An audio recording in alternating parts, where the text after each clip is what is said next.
जय माता दी भक्तजनों। 7वां अध्याय चंड और मुंड का क्या। महर्षि मेधा ने कहा, दैत्यराज शुंभ की आज्ञा पाकर चंड और मुंड चतुरंगिनी सेना को साथ लेकर हथियारों से सजकर देवी से लड़ने के लिए चल दिए। हिमालय पर्वत पर पहुंचकर उन्होंने सिंह पर बैठी मुस्कुराती हुई देवी को देखा। जब असुर उनको पकड़ने के लिए तलवारें लेकर उनकी ओर बढ़े, तब अंबिका को उन पर बड़ा क्रोध आया और क्रोध के कारण उनका मुख काला पड़ गया, उनकी भ्रुकुटियां चढ़ गई और उनके ललाट में से अत्यंत भयंकर तथा विकराल मुख वाली लाल आंखें वाली काली प्रकट हुई, जो अपने हाथों में तलवार और पाश लिए हुए थीं। वे विचित्र खट्वांग धारण किए हुए थीं तथा उन्होंने चीते के चर्म की साड़ी और नरमुंडों की माला पहन रखी थी। उनका मांस सूखा हुआ था, केवल हड्डियों का ढांचा था और वे भयंकर शब्द से सारी दिशाओं को गुंजा रही थीं। वे असुर सेना पर टूट पड़ीं और दैत्यों का भक्षण करने लगीं।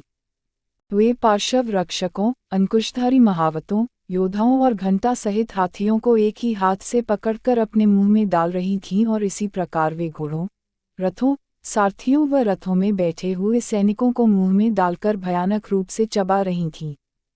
किसी के केश पकड़कर, किसी का गला दबाकर, किसी को पैरों से कुचलकर और किसी असुर को छाती से मसलकर मार रही थीं। वे दैत्यों के छोड़े हुए बड़े बड़े अस्त्र शस्त्रों को मुंह में पकड़ लेतीं और क्रोध में भरकर उनको दांतों से पीस देती थीं।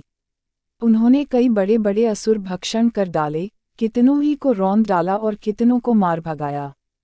कितनों को उसने तलवार से काट डाला और कितनों ही को अपने दांतों से कुचल दिया, और इस प्रकार से देवी ने क्षण भर में संपूर्ण दैत्य सेना को नष्ट कर दिया। यह देखकर महापराक्रमी चंड काली देवी की ओर दौड़ा और महादैत्य मुंड ने भी देवी पर अपने भयानक बाणों की वर्षा आरंभ कर दी और हजारों चक्र उस पर छोड़े। उस समय वे चमकते हुए बाण व चक्र देवी के मुख में प्रविष्ट होते हुए इस प्रकार दिखाई दे रहे थे, जैसे मानो बहुत से सूर्य मेघों की घटा में प्रविष्ट हो रहे हों। इसके पश्चात भयंकर गर्जन के साथ काली ने अत्यंत क्रोध में भरकर विकट अट्टहास किया। उसका भयंकर मुख देखा नहीं जाता था, उसके मुख में श्वेत दांतों की पंक्ति चमक रही थी। फिर उसने तलवार हाथ में लेकर हम शब्द का उच्चारण करते हुए चंड के ऊपर आक्रमण किया और उसके केश पकड़कर तलवार से उसका सिर काटकर अलग कर दिया।